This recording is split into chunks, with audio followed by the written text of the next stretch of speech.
Hello everybody, it's Harbinger. This is Wingspan Asia Duet mode, and this is our opening hand. There are a few things to consider here. Mainly we have the Australian reed warbler. That guy can help us get access to two things in this very important triangle here pretty early, or at least one of them. He can take this thing, and yeah, the thing is that if you just get enough stuff around here, you're gonna make it really easy to cut off the opponent so they can't connect up their forest and their grasslands, and that usually nets you a 5-point lead on whatever the other guy is doing. So I like the idea of starting with an Australian reed warbler here. We don't have anything else in the opening hand that allows us to pick up any of these cards, though. Maybe we can pick up a card with this. We can do Reed Warbler into either the Northern Harrier or the Peregrine Falcon and pick up a free card and take this thing if that is what we do want to do. What's in the bird tray here? There is a Wilson's Snipe. Wilson's Snipe could connect us up here, then we just lack some of these birds to make it get together. I like that.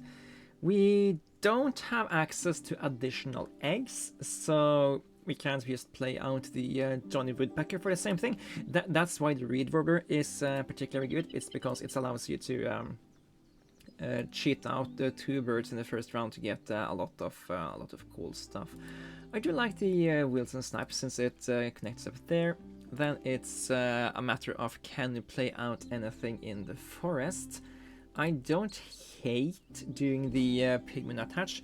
If either I or the opponent gets the Wilson's Snipe, we should be able to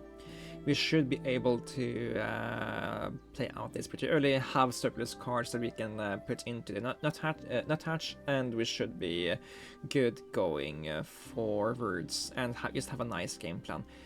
We could also do it with the Dick Sizzle instead, but we can always trade the excess food for eggs in the grasslands, but we can't trade eggs for food just out of it. Or we could by going via the wetlands first, but I like focusing on the forest before I focus on the grasslands there. So let's see, how many foods are we keeping here?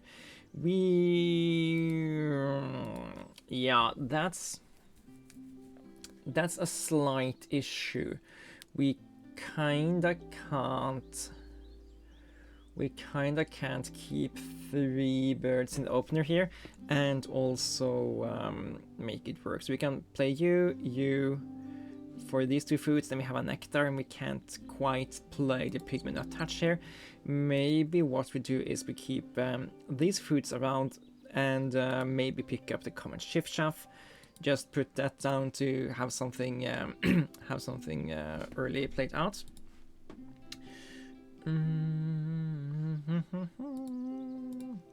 Yeah, connecting up is a lot more important than having the perfect bird down early, and I really enjoy focusing on tempo here, so let's do that. And would you look at this, endangered species? So this is a really good bonus card, and it certainly invites us to focus a lot more on drawing cards in the early game, so that we can find find more bonus card birds, because this is a really good bonus card. Okay, play you out for the worm. Take this guy, then play out the Northern Harrier for a rodent, pick up the free card, and then I think we just do the Wilson's Snipe here. And yeah, this guy was a better pickup than the common loon. So now we need to decide, do we focus on playing out this guy early, or should we just draw some more stuff? We could We could maybe do the Downy Woodpecker into the common shift chaff here. We do have the food available to do that. We don't have the excess. We don't have the excess resources to do it. We could chain together something to make it work, since we can get freak foods on both of these birds. I like that tempo play, so let's... But I also like the idea of trying to find a grasslands birds to play as well, so I'm not quite sure. But yeah, just getting birds out early is usually pretty good bronze cowbird. That guy could have been actually a good pickup for us. Okay, red cockaded woodpecker is definitively something we want to maybe prioritize over the chiffchaff. So I'm gonna pick this guy up, take that oyster catcher, and now I have a really good current game plan. This is a nice bird to get additional value every time we gain eggs, but I don't think we're gonna need that. I am going to sack a card so we can play out 2 birds here. And I don't think we're gonna need the chiffchaff because we want to play out birds, search for more of these bonus card birds, and take it from there. Okay, yeah, so both of these guys are still free. I love gobbling up those free resources, so let's go ahead and do that. First we take this guy, take a free nectar, then we play out this guy, eat that, then take another free food here. This time let's take a worm so we can play out Wilson Snipe afterwards. And we already have... Oh, okay, we can either go for viticulturalist or we could go for falconer. Oh, this is a tough decision because we are only 2 cherry birds away from 7 points. We already have 3, and we are so we are 2 correct birds away from this, and we are 2 correct birds away from 6 here. So I'm gonna go with viticulturalist just because that works with endangered species just a little better than falconer. None of the falconer birds have our work for our bonus card. But I don't really know that many not that many cherry birds are endangered species as well. Yeah, let's just go viticulturalist here. So it's fewer birds we need to get 7 points. Well, we need 3 correct birds to get 8 points on the predator. It's probably a little bit of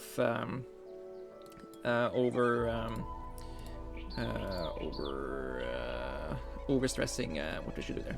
I think both of those plays are fine. Connect up here, and then we have a pretty good shot at connecting up this thing as well. And let's also just try to get a sense of what we should be trying to do here. Round 1 isn't that important, it's only 2 points, and then we should also try to get matching stuff.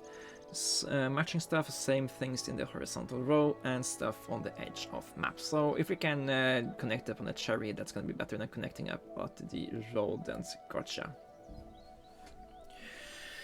Okay. Then we will go on the lookout for more stuff to do. Do we like either of these? I do guess the Grandala is becoming a lot better since we do have the viticulturalist, and it's a really good bird to just gain additional value. It's not going to give us additional resources, but that's maybe not something we need to stress too much about. Okay, let's get some more cards. Rosy Starling. Ooh. If we tuck at least 1 card to it, it will get us some more food. I really like the idea of this, and this is just the final 2 birds we need for a viticulturalist. And I think I'm gonna prefer these 2 guys over this violet cuckoo. So yeah, we need to play this guy first so we can lay some eggs, and then we need to decide where we want to play the Rosie Starling. So let's not go on a complete stupid track and take some nectar, since this is the end of the round and nectars disappear over the end round. So let's do this, play the Grandala, then we can play that guy. We can maybe play that guy into getting an egg into playing the next guy without having to activate stuff here. Ooh, do we like either of these? I usually like the Purple Martin a lot because it lets us cycle cards, but I don't know if we really need that ability this time. We are on the lookout for very specific cards, so maybe we do want that. Only 8% of cards fit that description, so there's that. Okay, let's just take some more food while it's available. I don't think we care too much about you long term. No, we don't.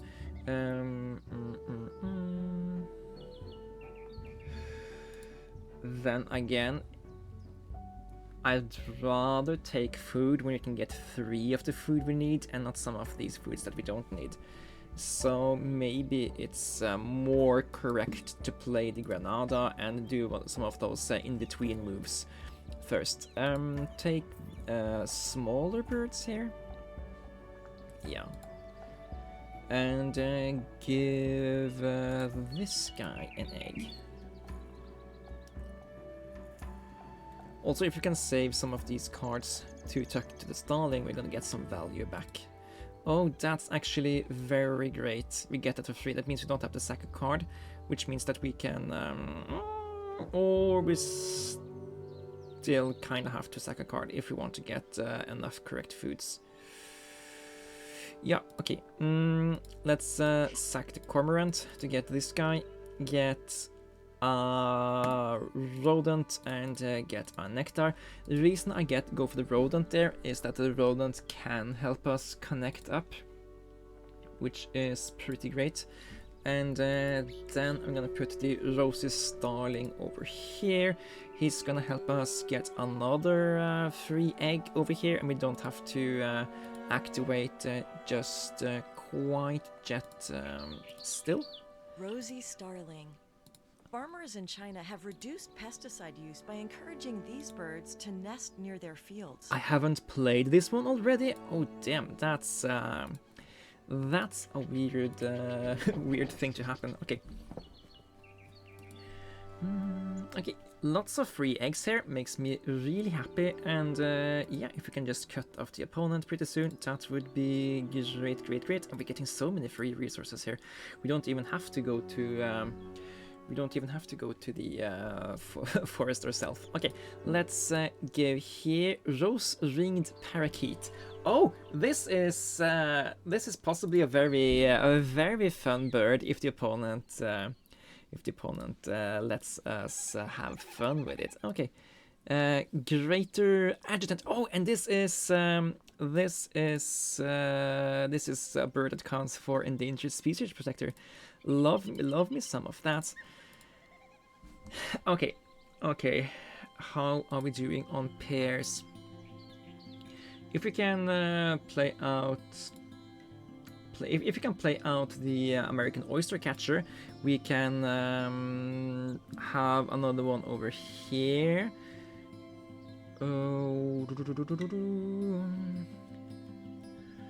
Where else can we get a pair? We can get a pair over here, we can, if we apply the Rose-ringed Parakeet, we can get this pair. But has the opponent played any white power birds? No, they haven't. So the Parakeet is currently a dud.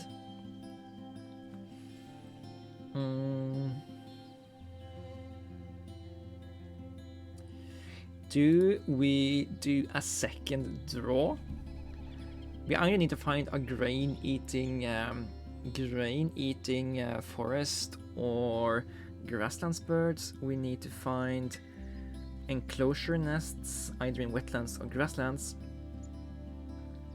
or cavity nests anywhere, or a small forest bird we also want to play.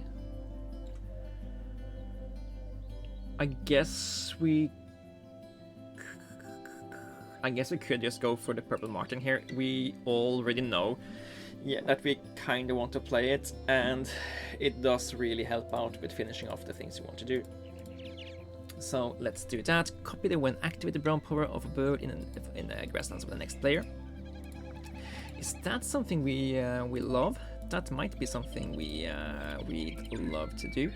So let's take a look at what the opponent has.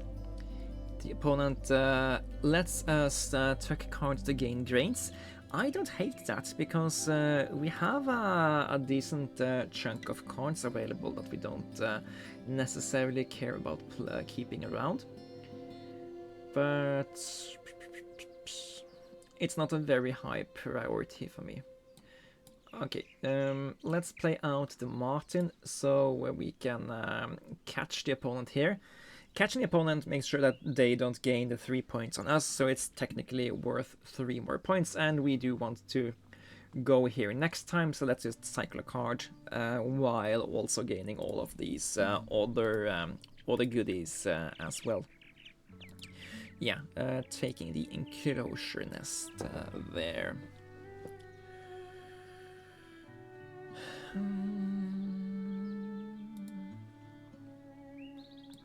And yeah, they didn't run ahead again, so we are still ahead.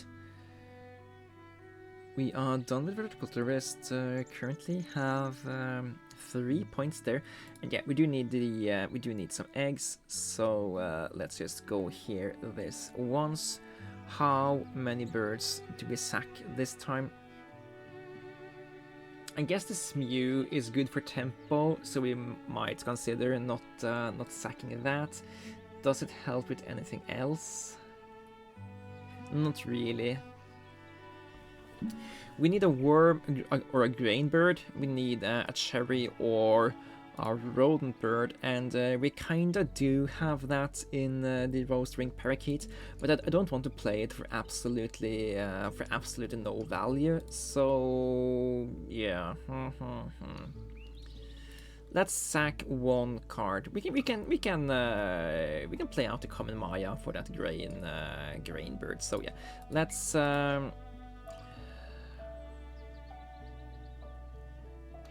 We do need to get the most out of these actions here, I think. So let's but the cards are maybe worth more sacking over here.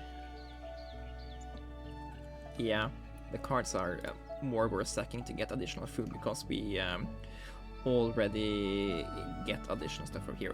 Yeah, or tucking them to the rosy starling to get food is also a pretty more good deal. Yeah, let's be happy with 3 eggs. You get 1, you get 2. We cycle this guy because that guy is never getting played, and we find a black swan.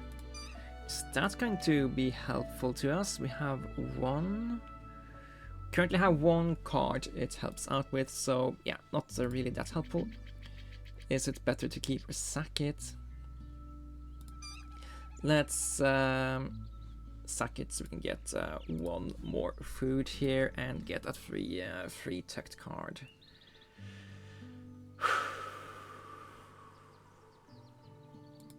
Okay, some free food, lovely.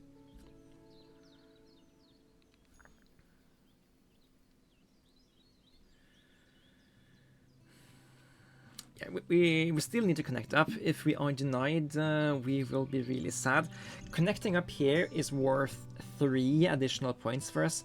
So, because, yeah, connecting up is, I think, really key to make a lot of good stuff happen. And Indian peafowl is something we really could consider here. It helps out with, it gets us either of these, which is pretty good, and it lets us get additional resources, which we like. I prefer to play this guy over playing this guy, because it's just straight up 6 more points. We already have the food we need for it.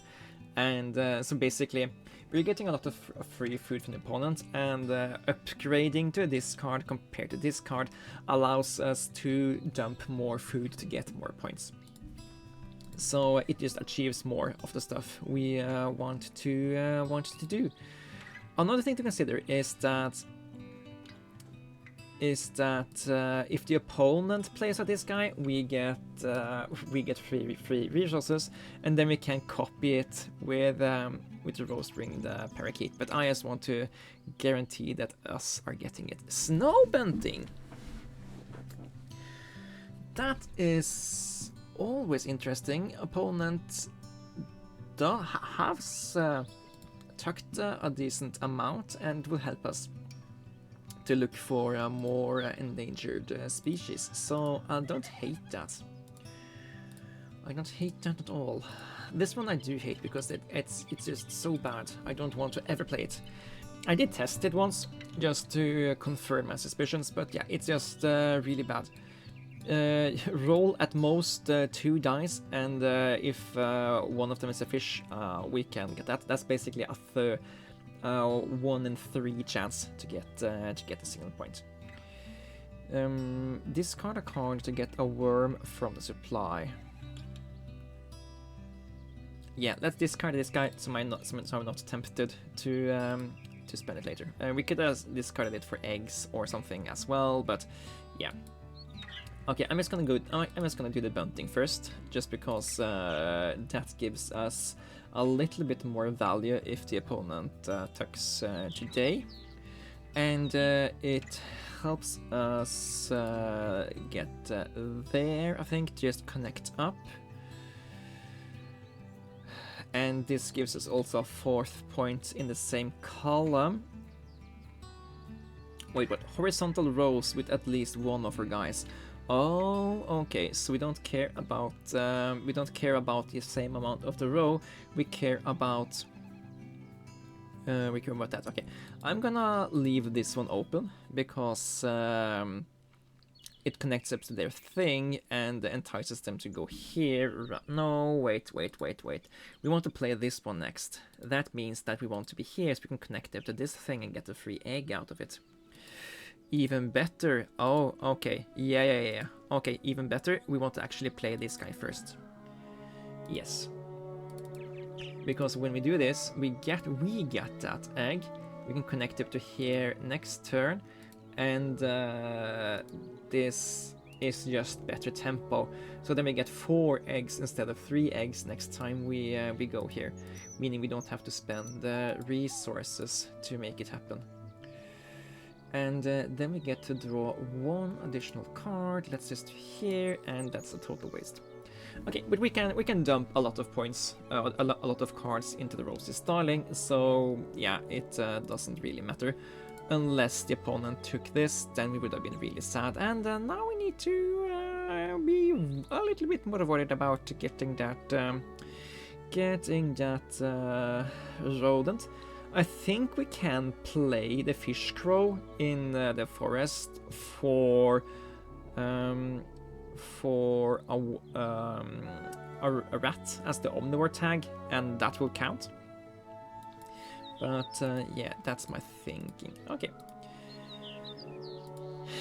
connect up, and be really happy that we go from 4 points here to 9. That's really good. And now whenever the opponent tucks a card, we get to tuck and draw a card ourselves. Didn't happen just quite yet, but then we can just pick it up by other means here. Put at least 1 egg on the Granada, and this play also just guaranteed we got all of the 6 rows. I didn't quite realize that when I did it, but that's also a really good reason to just do it in that order. Okay, Fish Crow, you come here because we can pay for you with these eggs. And how...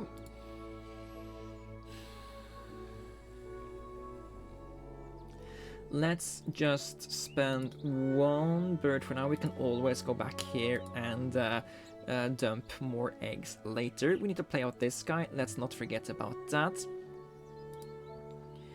They play to kill deer, and now we play this kind of forest to pick up, to connect up that. This is a 6-pointer that connects up some more stuff for us.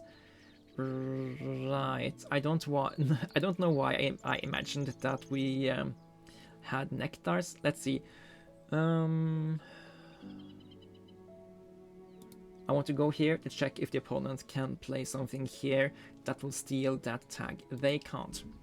So we can afford to pick up 2 nectars before we play out this guy. So let's do that.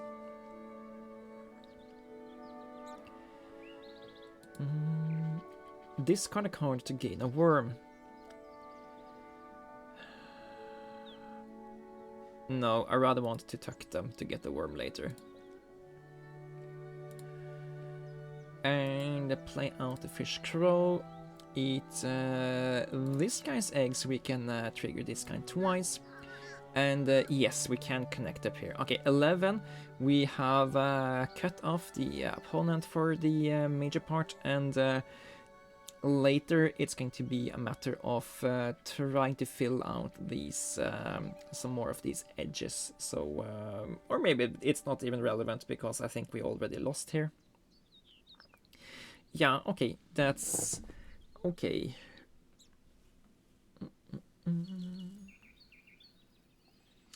We tie here. Yeah, this one is really hard to deny the opponent, so I don't know what we were supposed to do there. And hello, roseate spoonbill. Are you happy to see me, or is that just a gun in your pocket? Okay, Spirax Pipit would also been good, but we have already filled out the entire tank. But I do think we'll pick up this guy.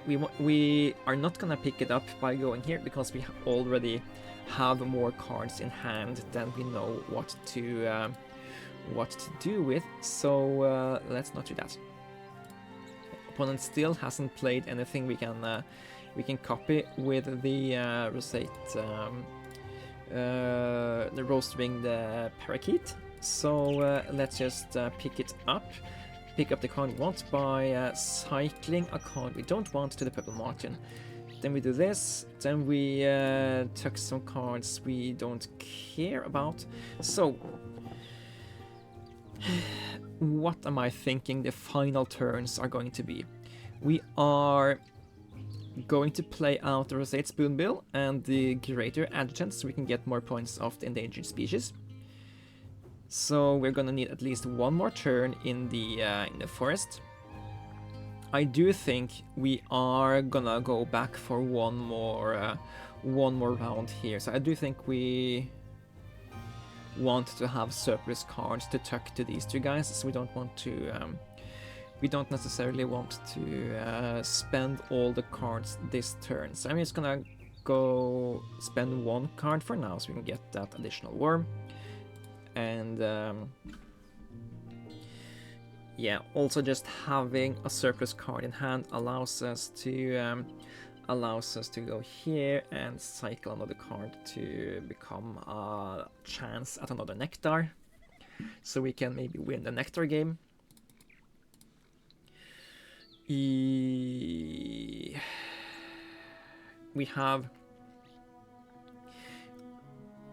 need 1, 2, 3 more correct foods.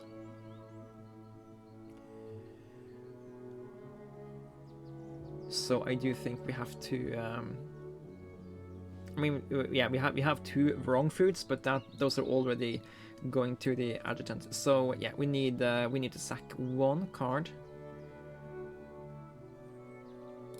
We need to sack 1 card to pick up another correct food. So if we do this, I think we should be good. Maybe we re-roll to maybe get a nectar instead. Yes. Okay. I did the worm because the worms are no, the grains because the grains are more likely to show up than the fish. Then again, it doesn't really matter. So then we don't have to sack eggs. Maybe I should have looked at the nectar game before I decided not to sack that egg, because if the opponent was a 2, we could have sacked an egg to get 3 and then get ahead. That was a slight misplay, I think. But it turned out not to matter, so yeah, that is fine. We play you first because we need to... we need to pay for you with these foods. And just do this. And then we... edge of map matters, but we're not going to catch the opponent, so we much rather just want to connect up our resources, I think. And yeah, this guy can both take this and this, so let's just take this free card and see what it is. It's the Gold's Finch.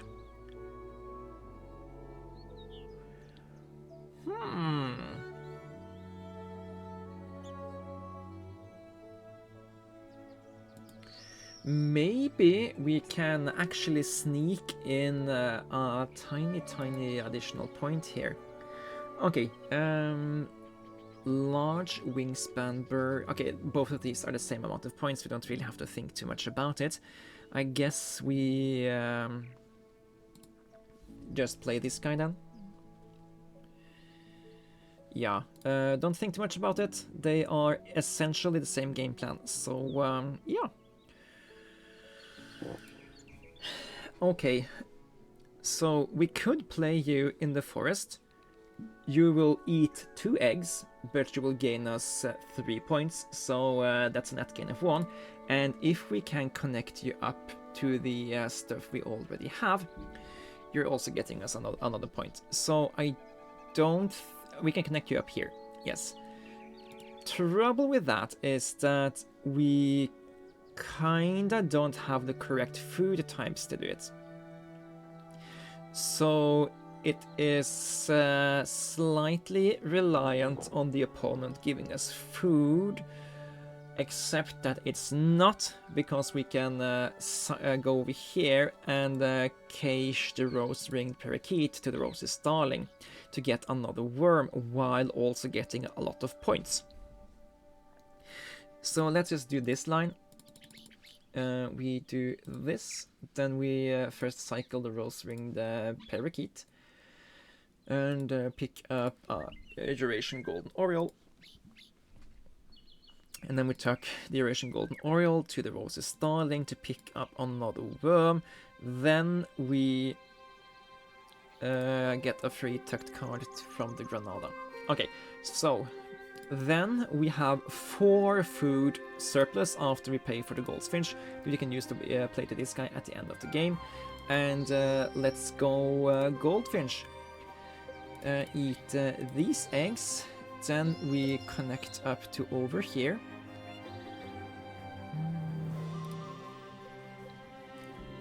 Oh, that's... it's so great when you just try to find these tiny additional efficiencies, and you are rewarded with options like that.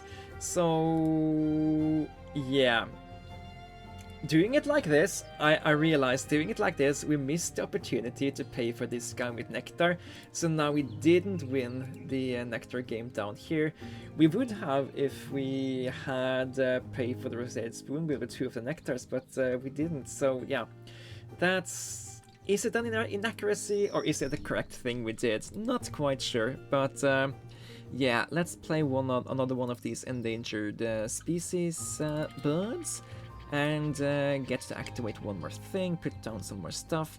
I'm just gonna put you down here in case the opponent also wants to play a bird at the end of the game, as precisely there. And then get to copy another bonus card, and the opponent has the wetland ranger, so we get just get 5 additional points over here. That's pretty darn lucky. Okay, I enjoyed how we played this game out here. Did we get 14 points out of the biggest cluster of duet tokens as well? Yeah. and I got achievement for like your cards but better, because I copied an opponent's bonus card and scored higher than they did. Yeah, always fun to get those kinds of discoveries there. And yeah, we scored 139 points. That's a pretty decent score even for duet mode. So yeah, I'm really happy with how we attacked this game here. It was kind of a middle road game where we both tried to build a little bit of engine, but we didn't really utilize it as an engine. We mostly utilized it as a big value generator for us in between playing more birds, because the main thing we're really trying to do here was play birds that gave us bonus points on our bonus cards, and I will say that we were really successful with that. So this guy, if you ever pick this up in open hand, you want to take it if you have a decent chance at getting additional and very early card draw. We had that, so I do think that we did a correct play here. Could have had even more stuff on this, because this guy really goes bonkers. I think balance-wise, this guy maybe should be a 2 point per bird rather than 3, because these guys are all already pretty sought after. So this guy is basically, instead of a 6-pointer that gives you another bonus card, is a 9-pointer that gives you another bonus card. So you always want to play these guys when you have this task. But yeah, thank you guys for watching. This is the Harbinger, and we'll see you guys in the next one. Until then, take care.